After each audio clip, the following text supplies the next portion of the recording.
Hey all you ghouls and goblins, welcome back to Slash Sisters. I'm Slash Sister Jen. And I'm Slash Sister Hallie, and we want to welcome all you Slashaholics back to our weird, fun little channel of horror movie reviews by true horror movie fans. That's us. On occasion, yeah. Today we are going to jump back into a franchise that we have already touched on once before. We are going back to the weird little world of Clive Barker, even though this movie is really got nothing to do with Clive Barker's short story. It's really more based off of the first movie than it is off of the short story. Interesting to note, Bernard Rose, the guy who directed the first one, actually was approached to direct this one as well. Right. And he wanted to create a anthology, Which would have been cool. Would have been great because he wanted to adapt Midnight Meat Train. Yeah, man, which did eventually get adapted. We did get an adaptation of it, starring the wonderfully talented Bradley Cooper and Vinnie Jones. Yeah, Great Vinnie frick. Jones. Great Man. frick. Vinnie Jones, I think he only had one word in there. I think so, but he's just a fucking presence. Oh, That's all he is. Totally. But yes, we are definitely jumping back into the world of Clive Barker, and we're going once again down to New Orleans. New Orleans. Back to New Orleans for this one. And we're also diving into the sultry sounds of Tony Todd. That man. I could let him. He could talk me to sleep every night if he wanted. I'm Tony Todd. Keith David. Morgan Freeman, and Dennis Haybeth. I'm not sure who Dennis Haybeth is. You ever seen Major League? Yeah. Pedro Serrano. Okay. Yeah. Those four black men have the most sultriest voice I've ever heard. It's that depth. I don't know. Tony Todd's in particular, it's like it's deep, but then there's also this like softness to it that it's so velvety and like just melts your ears. Tony Todd. So I'm sure you can tell by the hook and by what we've got going on and the sign here that we are going to be diving back into the world of Candyman. The Candyman.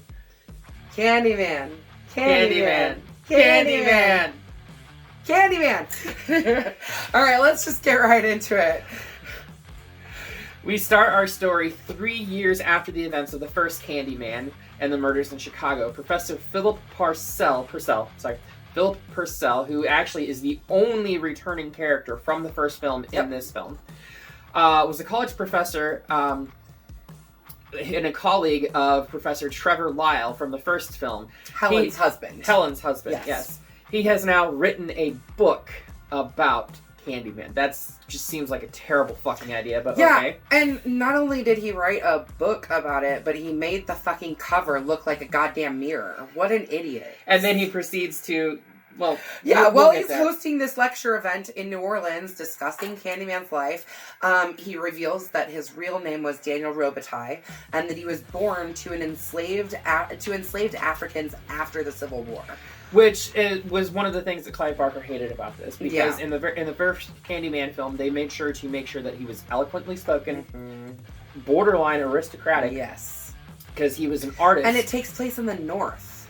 I mean, like, so that's the thing. So we're going with like, is this rewriting, like retconning the events of the first Candyman? Because in the first Candyman, Daniel Robitaille was murdered on the grounds of Cabrini Green. Exactly. That's why it takes place in Cabrini Green, Chicago. Yeah. But in this, they're saying that he was a slave, basically. And it was after the Civil War. But he was still a slave. But he was still born to enslaved Africans, yes. So my other thing is, though, that ultimately the fourth film can kind of incorporate everything and clear that up. It does, because the third film was unfortunately a direct-to-video release. It couldn't even get a theatrical release, and is a sequel to this that is set in 2020. 2020, yeah, set in 2020, which is supposed to be technically a year before the events of Candyman Requel. Yeah, the 2021 one, because that one takes place in 2019. Yeah. Weird timeline this Candyman franchise is. not as weird as Texas Chainsaw or Halloween. Absolutely. Those timelines are so fucked. Texas Chainsaws is just massively bad. So fucked. Bad. So fucked. But anyways, Professor Purcell. God, it's really fucking hard. it is a hard name to say. Jokingly summons the Candyman in his mirror-like reflection of his fucking book. Yeah.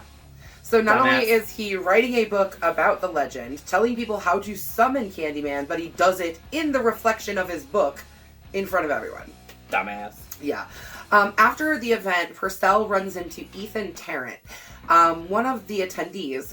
Ethan's father, Coleman, was murdered while investigating the deaths of 3 men that were in a manner similar to the Candyman legend.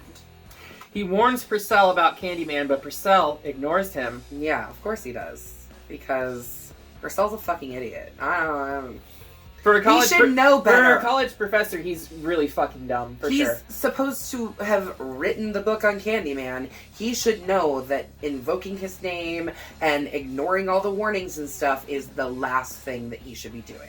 I mean, you would think, right? Anyways, Purcell goes into a nearby bar and is promptly killed in the restroom by the Candyman. The case is handled by Detective Ray Levesque. Levesque, I think it is. Right, French. Stupid. Yeah. Whatever. Ray Levesque and his partner, Pam Carver. They consider Ethan the prime suspect due to the altercation that he had with Purcell moments before his murder. after the event that they were at. Ethan's mother, Octavia, and his younger sister, Annie, an art teacher, come to the station to defend him. Ethan is pressured by Levesque, who believes him to be guilty. Of course he does. I mean, what more could there be? Yeah. Right? I Yeah. mean, whatever. So, the next day, one of Annie's students at school claims to have seen the Candyman, and Annie tries to discredit the legend by invoking his name. Candyman. What is wrong with these people? I mean, I get that, like, you give the legend power by... I think you give something power by invoking its name. I mean... But joking about it and like... Casually dismissing it, yeah. No, worst definitely. decision ever. I can't believe you actually did that. That night, her husband, Paul, becomes one of Candyman's victims. Mm-hmm. Candyman proceeds to stalk Annie so he may kill her, but reveals that she is pregnant with Paul's daughter. Yeah, and the scene where he kills Paul, like, he lifts him up off of his feet, like, that is... It was visceral, to say the least. It is bonkers. It's, yeah. I mean, this is just a little prop that I made, but can you imagine being lifted up off the ground with a giant hook, bloody, gross hook? Nah! Blech. Sorry. This isn't the Jenny Retching show. That happens all the time anyways. At home one morning, Annie gets a visit from a couple of her students about Matthew. That was the student that had been seeing Candyman, saying that Matthew has disappeared. Annie meets with his father, Reverend Ellis, and learns Matthew had dreams of the Candyman and sketched out the events of his death. So those sketches were really good for a young child, right? too. Well, I mean, she's an art teacher. Yes, That's what she was teaching those kids was art. So, but this is why I love this film so much, because it dives into the backstory. And I touched on this briefly when we did the first Candyman. But it dives into the history and the lore of why Candyman and we get, is like, the an Candyman. actual real flashback, not just a story. Like in the first one, I think it's told in like kind of like claymation sort of, isn't it? In like shadows. I think it was supposed to be like Shadow Puppets, which is the requel did something very similar with like a different Candyman from a different era. But we'll get to that when we get to that film. Yes, we will get to it eventually too, because it's just so good. Right. I mean, of course it is. Jordan Peele. Yes. What more needs to be said? Yes, a new modern horror genius. Mm-hmm. And we welcome him. After talking with Ethan, she uncovers more about her father's murder. Annie then ends up visiting, is it Honore Thibodeau, which, why can I say his last name but not his first name? Thibodeau's such a fun last name though. I love Fucking it. French. Mr. Thibodeau. I swear, and my partner, my boyfriend, jokes all the time that if anything's in a foreign language that I'm gonna love it because apparently I'm snooty or something. But yeah, I especially You snooty? No. When it comes to particular movies, though, I can be a little bit snooty when it comes to movies. Well, so can I. I mean, did you not see my review of Terrifier? Yeah. Well. Anyways, Mr. Thibodeau was Coleman's friend and was aware. Annie is unaware that Detective Levesque, has been following her As a suspect. As a suspect, yeah. In this really beautiful and sad flashback sequence, he tells Annie about Daniel Robitaille and his affair with a white woman named Caroline. Caroline. That led to his death and earning him the name Candyman. Honestly, this whole sequence, after watching... We grew up with these as kids, being scary horror films, right? Yeah, for sure. After watching this as an adult, I do not see this as a horror film anymore. I see this as a very sad story that happened to a former slave, basically. Yeah, it's definitely more of a tragic story than it is a horror story. Granted, there is lots of gore and horror in it as well. Right. But in this flashback sequence, they not only chase him down, they fucking lynch him, for lack of a better term. Yeah. They lynch him. They chase him down, saw off his right hand, which was his painting hand. I mean, and not just the hand, like up. No, it was just the hand. Halfway up. No, it was just the hand. I swear they should. Okay, just the hand. Okay, just the hand. But now this is where I'm confused too, because where does the hook come into play? Because in the original Candyman, they shoved a hook up his bloody stump. Yep. But there's no hook. Whatever. Yeah, there's a lot of things don't really line up with the first one. But they chase him down. They do expand on the story. Saw off his hand, right? Cover him in honey and honeycombs. Candyman. Candyman. Sweets to the sweet. A swarm of bees attack him and sting him literally to death. They even say like an ungodly amount of bees. Right. Like plague amount of bees. And this is also where we get the phrase "sweets for my sweet," and where he gets the moniker Candyman as well. Yeah, because they were taunting him. Right. While he's laying there being stung over and over again after his arm has just been chopped off. Right. Ugh. But the last thing that happens is he looks into Caroline's mirror. How does Candyman get summoned? You have to say his name 5 times into a mirror. Yep. So his soul is trapped in the mirror. Yep. So basically, this mirror in particular is what has trapped his soul. Caroline hid the mirror in Daniel's birthplace, which gave him the ability to kill when called upon. Annie's father believed that if the mirror is destroyed, it will end the curse. Yeah. The Candyman appears and kills Honore. Levesque, the Detective Levesque. I'm telling this freaking thing in New Orleans. I'm telling you. I know, right? I know all these names. He finds Mr. Thibodeau's body and believes that Annie is the one that killed him. Just adding another kill to her list, basically. Annie returns to Matthew's house, and his father shows her documents of Daniel's birth and realizes he was born in the same house she was. Yeah, this is where things get real interesting. The Reverend leads Annie to a cemetery where she sees his grave, the Candyman's grave, Daniel Robitaille's grave, right, with Caroline buried next to him, and indicating that they had a daughter named Isabel. And mind you, this is New Orleans, so it's technically not, they're not buried, they're above ground because it's the crypt. Yes. Going through old family pictures, Annie discovers she is a descendant of theirs. Plot twist. And that Caroline bought Daniel's house, where Annie and Ethan later grew up as children, and where Ethan discovered Coleman died as a result of him summoning Candyman to defeat him. Yeah.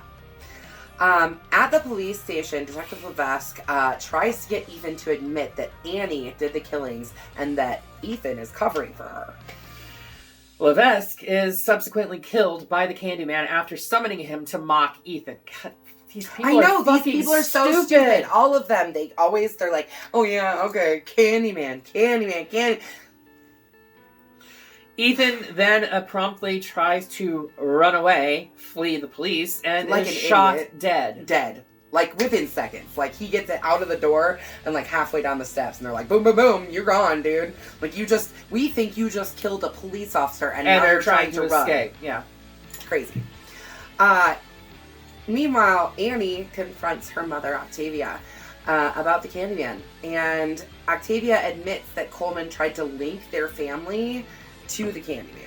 She continues to deny him to protect her family's name, which just pisses off the Candyman, so he kills her. Yep. I mean, that would piss me off too. Like, they're literally the Candyman's descendants. Oh yeah, I know. You know? Great-grand? I think so, yes. Annie is great-granddaughter. Yes. So her mother would be great-granddaughter. Yes, right. Right. Annie leaves the house with the police on her trail watching her. Annie runs into Carver, who tells her that she has seen the tapes of how Levesque died, and she lets Annie escape, basically. She's like, I know you didn't do it. So, yeah, be on your way, I guess. Annie goes to Daniel's birthplace and finds Matthew in an old shed. Yeah. It's... What? Things get real weird towards the end. Real here. fast. Yeah, real fast. Fucking fast. Yeah. She falls through the stairs and into, like, a big puddle of mud. It's supposed to be the slave quarters, which I'm sorry, slave quarters were never fucking 2-story buildings. No. Never. No, they were, like, the most decrepit, like... But it's also like that you it's also on the Mississippi River, and mind you, this is happening where the entire thing is happening with a massive rainstorm. Yeah, but this place supposedly has a basement. Like, nowhere in New Orleans has a freaking basement. I don't think it was a basement. I mean, it looks like a basement. It seems underground to me. Oh, maybe. I don't know. Anyway, the bottom portion of this domicile, whatever, is flooded. Yeah. And down there, she finds Caroline's mirror. Before she can sacrifice... Gosh, I don't know why he would want to sacrifice her. It's her fucking descendant, but whatever. Before Daniel Robitaille can sacrifice Annie, Annie destroys the mirror, seemingly destroying him. Yes. But we know that's not the case. Because we got a couple more sequels. Well, one more that's a direct sequel to this One more that's a direct sequel, and...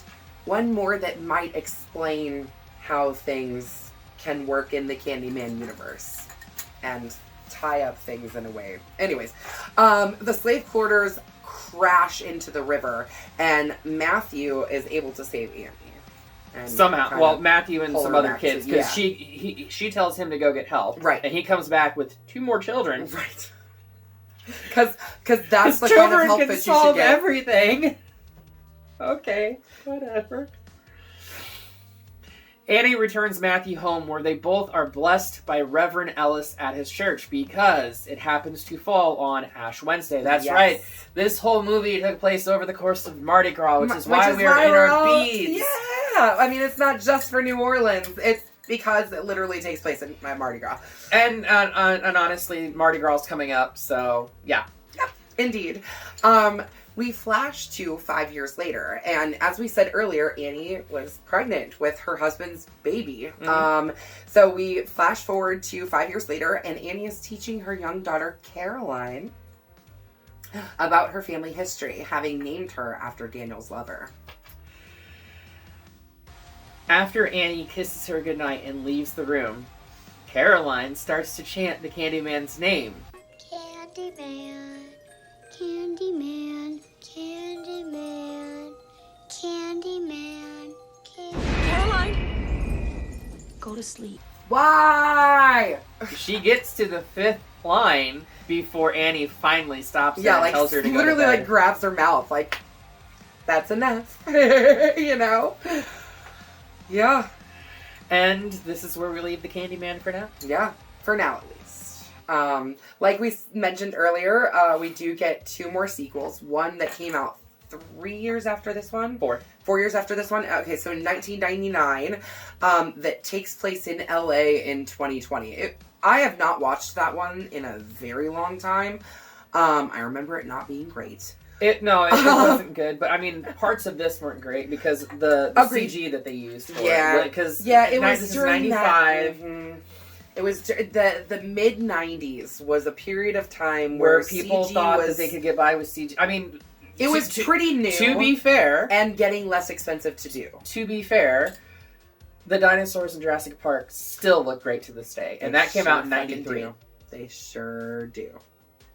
So depending on how you use it, and CGI could work back then. Yes, it could.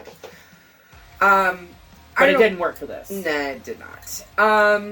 And honestly, that's the only gripe that I have with it is the poor CGI. Yeah. Which I understand it's a horror film, there's a lower little budget. bit of like retconning from the first movie that also pissed me off. That kind of annoys me. There's two things that I have against this film, but other than that, this is a bloody meat hookup. Yeah, I would graciously say another bloody meat hookup from me too. Yeah, it's a great movie. It's one of those movies that like it expands upon the first film, without really messing up the first film too much. It muddied the waters just enough, but I love the backstory of this. Me too. I mean, I don't love it, but I love the explanation of why he is. The actual story of what happened to Daniel Robitaille is brutal and awful. Right, but I enjoy the exploration of why he became this murderous, vengeful spirit. Agreed.